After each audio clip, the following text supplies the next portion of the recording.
My name's Lindy Lee and I'm an artist from Australia. The tram itself is an amazing ride.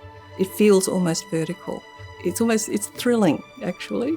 And as you go up, there's just this sense of ascension. And that ascension is also a quality of Hong Kong. It's an incredible vertical city, but that verticality is emphasised because of the plane of water and the horizon. That's unique to Hong Kong, I think, and the Peak Tram is the quintessential experience of that.